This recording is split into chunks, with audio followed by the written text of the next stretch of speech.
Hello and welcome to another edition of Insight, the Greater Cleveland Partnership feature that focuses upon areas of interest to the greater Cleveland business community. I'm Steve Leutner, and joining me today is Alicia Washington, Senior Director of Advocacy for the Greater Cleveland Partnership. Hi, Alicia. Hi, Steve.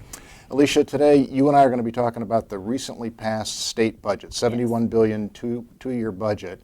There's a couple components of that we're going to discuss today that you and the rest of the Greater Cleveland Partnership worked on behalf of your members. Right. One of those was tax reform. Let's talk about how that was originally proposed and how it came out in the end.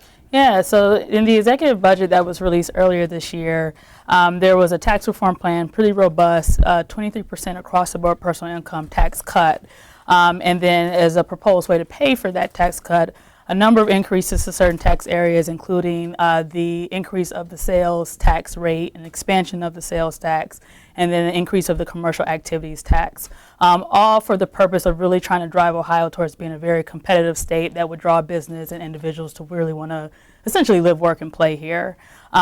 Us, along with our members and many of the other chambers across the state of Ohio, really took a hard look and analysis at the tax reform plan as it was introduced. We commissioned a study with EY to really dive in deeper to understand, is this the sort of plan that would really begin to move Ohio towards a more competitive place?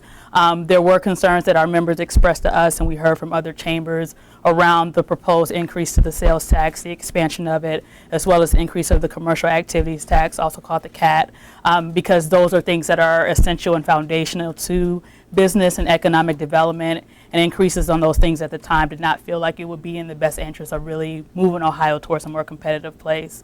So we worked through the House and the Senate, and we were able to land on a final plan that we think does work well for us, which includes a much smaller personal income tax cut across the board, 6.3%.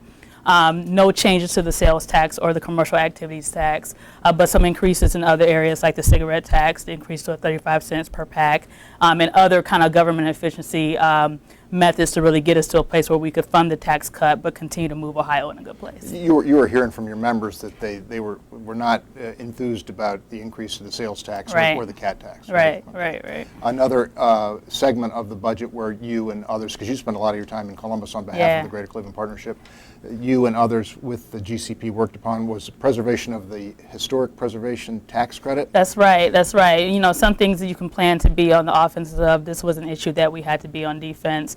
There was a move kind of towards the end of the budget process to essentially postpone the program for 2 years and then turn it into a grant program in 2018.